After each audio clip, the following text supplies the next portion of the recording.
প্রত্যেক বাড়িতে এরকম একটা মেয়ে থাকে যে কিনা প্রচুর প্রচুর খরচা করে, দামি জিনিস ছাড়া এনাদের রোচেই না, যাদের প্রচুর শর্ট টেম্পার। এরা হঠাৎ করে রেগে যায়, যখন যেটা মন চায় সেটাই করে, এনাদের কিছুই বলা যায় না, বললেই তারাং করে ওঠে।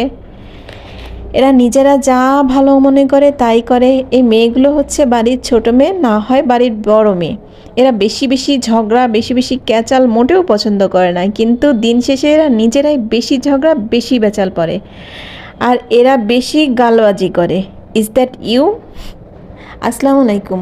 আজ আমি আপনাদের দেখাচ্ছি বেগুন, সিম দিয়ে নতুন আলু এবং মাছের ঝোল।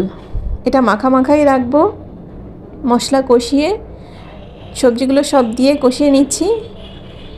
এরপরে হালকা একটু পানি দিয়ে ঢেকে দেব। এই যে দেখুন, এখনও পানি দেইনি, এর মধ্যে থেকেই পানি বের হচ্ছে। এতটুকু পানিতেই সিদ্ধ হয়ে যাবে। হালকা একটু পানি দিয়েছিলাম, দেখুন। এর মধ্যে মাছও দিয়ে দিয়েছি। এই তো হয়ে যাচ্ছে আমাদের সবজি রান্না। রান্নাটা কিন্তু অনেক মজার হয়েছিল, শীতের সবজি বলে কথা, আর সাথে আছে নতুন আলু। মজা তো হতেই হবে। মজাদার তরকারি, মজা করে খেয়েছিলাম। আপনারাও বাসায় ট্রাই করে দেখতে পারেন। সরি, আমার বাসার পাশে মেইন রোড, বাসের শব্দ, ইগনোর করবেন।